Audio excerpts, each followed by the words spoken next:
Buenos días. Vamos a ver algo acerca de la flexocompresión. Digamos, es el caso de ustedes, de su proyecto, de su casa habitación. Hablemos de los castillos. Ya habíamos comentado que el proceso constructivo, bueno, pues era la cimentación. Después de la cimentación van a enrasar al nivel de piso. Después poner una dala de desplante o cadena de desplante, donde previamente ya están anclados los castillos. Entonces, en la cimentación, si es de concreto o si es de piedra, se anclan los castillos anclados y luego ya se enrasa, se pone el pedacito del castillo al nivel del enrase, se pone la cadena y luego después colocan ya están anclados los muros, obviamente, colocan los castillos y ya se van levantando los muros. Ya que llegan al nivel de la dala de cerramiento, pues cuelan los castillos y cuelan también la dala de cerramiento. Después se pone un pedacito del enrase también del muro para llegar al techo, a la altura del techo. Ok. Cuando hay vigas, usualmente pues las vigas van a la altura del techo, ya sea que sean aperantadas hacia abajo o hacia arriba. Pero si van aperantadas hacia arriba, pues hay que considerar el relleno que se va a meter para dejar la losa sin escalones, sin las vigas, o sea que no se vean ahí. Entonces lo común es ponerlas aperantadas hacia abajo, pero bueno, ya depende de cada quien. En fin, entonces las vigas son las que soportan a la losa. Si es una casa habitación construida a base de muros de carga, pues los muros transmiten la carga a la cimentación.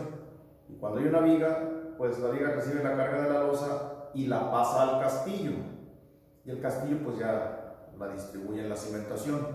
Muy bien, entonces el castillo pues es el elemento que va adosado al muro, va pegado al muro. Generalmente ya cuando se enjarra pues ni se ven los castillos, entonces van escondidos en el muro. Entonces cuando eso pasa, pues el castillo digamos que trabaja nada más a pura compresión pura. Pero el fenómeno de la compresión pura teóricamente no existe, porque se supone que puede haber una pequeña desalineación entre el castillo y la viga, porque el castillo la mayoría de las veces en las casas habitación es el que soporta las vigas. Entonces el reglamento recomienda considerar una excentricidad muy pequeña, que ya el nuevo reglamento no dice cuánto, pero bueno, nos da una fórmula para calcular la resistencia del castillo. La fórmula es esta, dice, la carga última máxima es igual a 0.85 phi, es un factor de reducción, que es 0.65 para castillos con espiral, o sea, o con suncho, cuando el estribo es con suncho, como espiral. Entonces es 0.85 de phi, que es, repito, 0.65 para espiral, que multiplica a la resistencia del concreto. Acuérdense que esta es la resistencia que le damos al concreto, 0.85 de F'C, resistencia a la compresión, por el área del castillo. Por ejemplo, vamos a hablar del típico de 15 por 15, pero sería esta área del castillo menos el área de acero que le vamos a meter al castillo, más el área de acero por Fy. Muy bien. Entonces, si hablamos de un castillo que tenga estribos cuadrados o rectangulares, el 0.85 pasa a 0.8 y phi pasa a ser 0.6. Ese es el nuevo reglamento. De 0.85 ya esto es lo mismo. Muy bien. Entonces, consideramos el caso de esta viga que ya analizamos. Esta es una viga que ya analizamos. Supongamos que esta es de la planta baja o del entrepiso, y luego suponemos que en la azotea hay otra igual, exactamente igual a esta. Entonces, si aquí hay una carga de 5.5 toneladas, entonces serían 11 prácticamente la resistencia que va a cargar el castillo de la planta baja, serían 11 toneladas. Bien, entonces voy a revisar un castillo de 15 por 15 centímetros con 4 varillas de 3 octavos, que me da un total de 2.84 centímetros cuadrados, con un concreto de 200 y un acero de 4200. Entonces simplemente sustituimos aquí porque es un castillo que tiene esta forma, que es el más común. Es el más común, ¿verdad? Entonces es el que ponemos casi todos en las casas, un castillo de este tipo. Entonces, con esto sustituyo nada más, sustituyo y obtengo casi 24 toneladas. Entonces, contra 11 que va a soportar este castillo, bueno, pues está hasta demasiado sobrado. Entonces, esta es la resistencia para un castillo de 15 por 15 con 4 varillas de 3 octavos. ¿De acuerdo? Si ustedes quisieran meterle Armex, pues saben que la varilla del Armex es un poquito más delgadita, nada más, pero serían 4 también, pero el FY es como de 5.500 más o menos, 5.500 kilogramos sobre centímetro cuadrado. Sería cuestión nada más pues, de cambiar los datos, ¿verdad? Los elementos, repito, estas fórmulas en estos factores incluyen el hecho de una excentricidad muy pequeña. Bueno, entonces es el caso de los castillos, ¿no? O sea, que van adosados al muro. Si ustedes tienen una columna, la columna es bueno cuando ya no necesariamente tiene que estar pegada a los muros, digamos que está libre, la columna libre. Entonces el reglamento ACI me proporciona esta fórmula para calcular la resistencia de una columna que no está necesariamente pegada al muro o escondida en el muro o adosada a un muro. Entonces si PU es igual a phi también va a ser igual aquí. Para columnas que están armadas con estribos vamos a considerar punto 6. Punto 6 dice esto que multiplica A'S. A'S viene siendo esta área de cero. Solamente una cara, la cara que digamos que está a tensión, ¿sí? Por FY sobre E es la excentricidad que hay en su columna. Ustedes cuando hacen un análisis, pues aquí determinan, por ejemplo, si es un marco,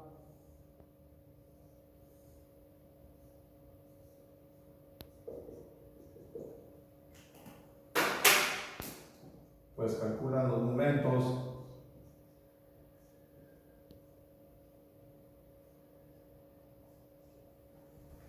Entonces, evidentemente, pues también tienen sus cargas axiales. Entonces van a tener que la excentricidad es igual al momento entre la carga, ¿sí? O sea, la carga que le va a transmitir esto aquí, la carga axial que hay sobre la columna. Con eso determinan ustedes la excentricidad. Hacen su análisis, tienen sus diagramas y ahorita voy a concluir un poco más con esto. Sacan la excentricidad es igual al momento entre la carga axial sobre la columna. Muy bien. Entonces, dice, es A'S por FY sobre E por D menos D'. ¿Qué es D menos D'? Ya saben ustedes que el peralte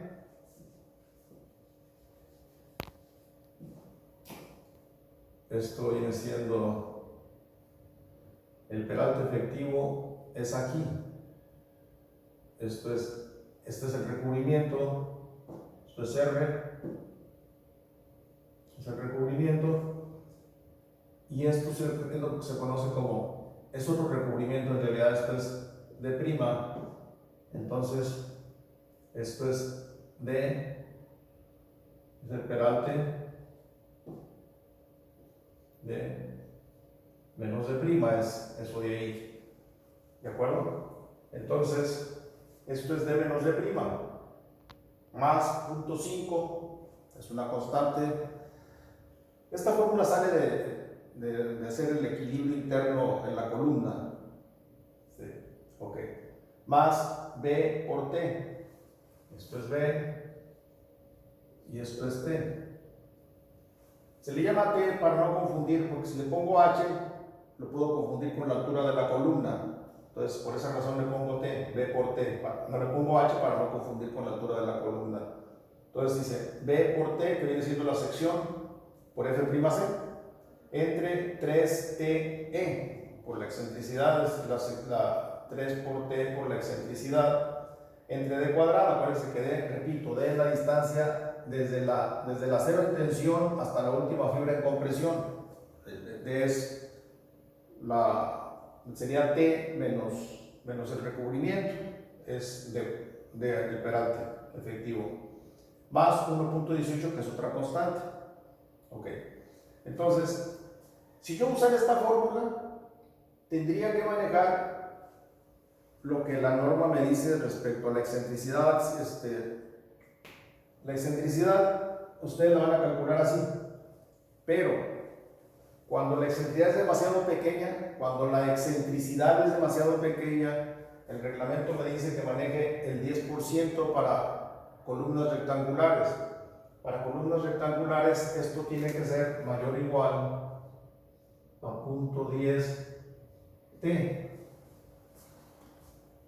Entonces, yo aquí nada más hice la consideración para este mismo ejemplo, suponiendo una excentricidad accidental del 10% de 15, que sería 1.5, entonces D menos D', pues sería, si usan 2.5 de recubrimiento en los dos lados, pues sería, aquí se le quitan 5, son 10, más 0.5, que es la constante, sobre la sección 15 por 15 por F'C, sobre 3T por E, estoy aquí, sobre el peralte. El peralte, quedamos que era T menos 2.5, entonces sería 12.5, 15 menos 2.5, 12.5 al cuadrado, más 1.18, esto les da 22.25. Como pueden ver, es un poquito menor que esta, porque se supone que aquí hay una excentricidad del 10% de la sección, y aquí estamos considerando una excentricidad pues todavía más pequeña. El reglamento no dice exactamente cuánto, pero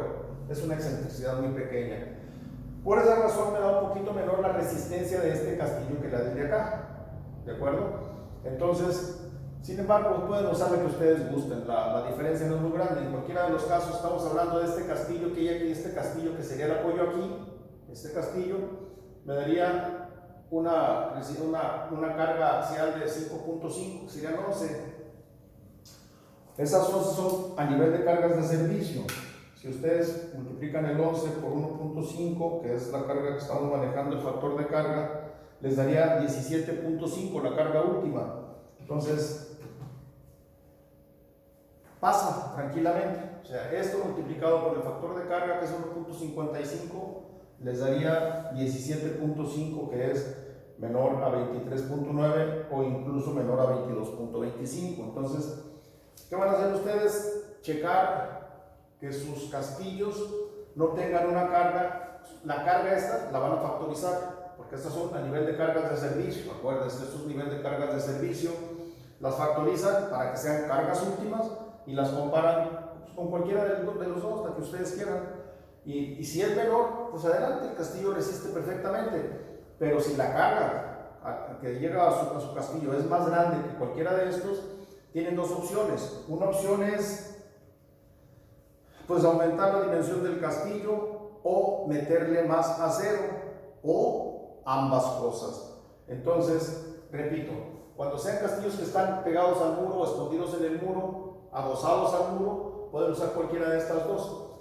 Esta les da un poquito más de resistencia porque el armado transversal, digámoslo así, el estribo le da más resistencia al elemento de concreto. Incluso si se rompe usualmente si se desprende, por decir algo así, el recubrimiento, pues este es mucho mejor, trabaja mucho mejor cuando es espiral. Pero sin embargo este es el más usual, es el más usual y el más fácil de hacer en obra. Entonces generalmente usamos este. Sin embargo, les digo, cuando ya el castillo no está adosado a los muros, que está aparte, o que se define como una columna, van a usar la fórmula que me da el reglamento, el ACI, que es este A'S, acuérdense que es el acero en tensión, no es el acero total, es A'S, viene siendo entonces, por eso le puse aquí 1.42. Observen que acá estoy usando 2.84, aquí estoy usando 2.84, aquí estoy usando la mitad, porque es nada más el acero de una cara y que está en tensión. Muy bien, entonces Este fue el ejemplo que les puse de una viga para el entrepiso. Supónganse que en la azotea hay otra viga igual que me hace una descarga más o menos semejante. Por eso, si aquí son 5.5 toneladas, entonces estoy considerando 11 toneladas. Por 1.55 me da ya el valor que tiene que ser menor o igual a este. ¿De acuerdo? Muy bien. Entonces, respecto a lo que le decía de las columnas, en un análisis de un marquito así, pues les va a dar van a tener ustedes su diagrama de momentos.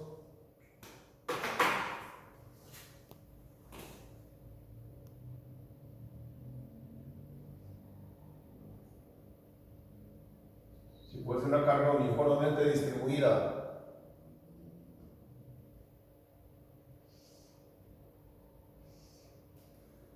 sería, obviamente este punto y este deberían ser igual.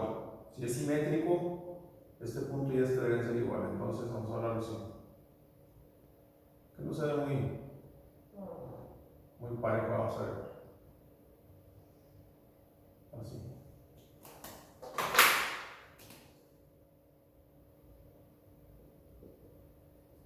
Esto es cualitativo, no es cuantitativo. Entonces, este sería M1,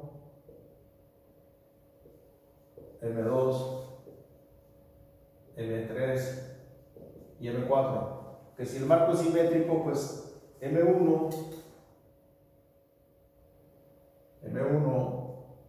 es igual a M4 y M2 es igual a M3. Ok, entonces el marco sería así. Repito, M1, M2, M3 y M4. Y luego tendría su diagrama de cortantes.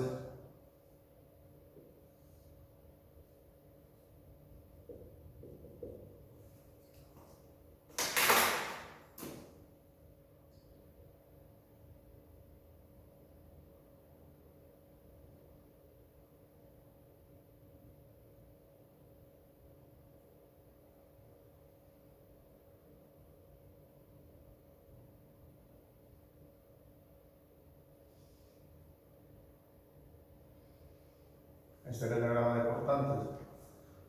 Este valor de cortante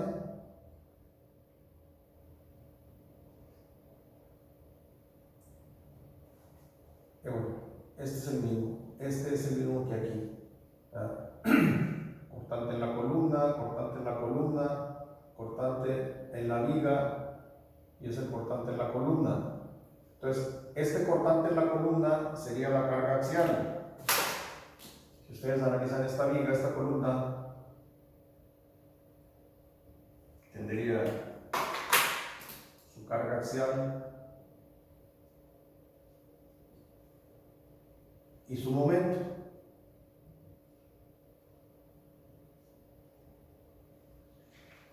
Así estaría esto.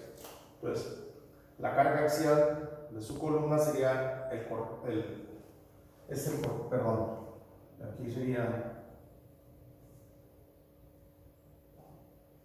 el cortante que hay de la viga, ¿verdad? Porque el cortante en la columna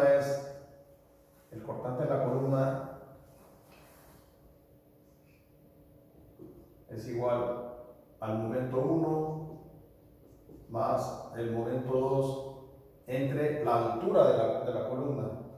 Es el cortante en la columna. Y el cortante en la viga, pues si es un marco simétrico con pura carga uniformemente distribuida, el cortante va a ser igual a W por L sobre 2. Si es que esto es L y hay una carga uniforme. Entonces, el cortante viene siendo realmente la reacción del cortante de la viga.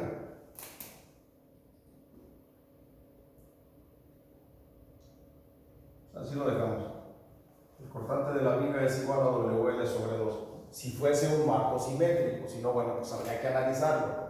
Pero entonces a lo que me refiero es que la carga axial la van a sacar de su análisis en si es una columna de un marco, analizan su marco, sacan la reacción de la columna, esa va a ser la carga axial, el cortante de la viga,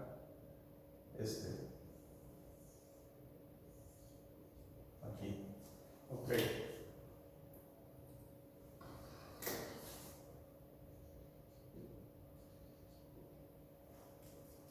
Muy bien, pues entonces puede ser que alguno de ustedes tenga por ahí una columna que no esté pegada a los muros, pero si no hacen que el armado de la columna se ancle en la viga y la viga en la columna, y si el colado no es monolítico, no se puede considerar un empotramiento. Entonces, si hacen lo típico que hacen en construcción, que levantan la columna y luego la cuelan, y ahí nada más dejan, si acaso, unas barbas, se le llaman a las varillas que quedan hacia arriba, y ya después pasa el tiempo y lo cimbran y después cuelan, entonces nada más se va a considerar solamente como si fuese una columna, pero con pura carga axial, a la cual tendrán que darle la excentricidad accidental, que sería el 10% de la sección de la columna.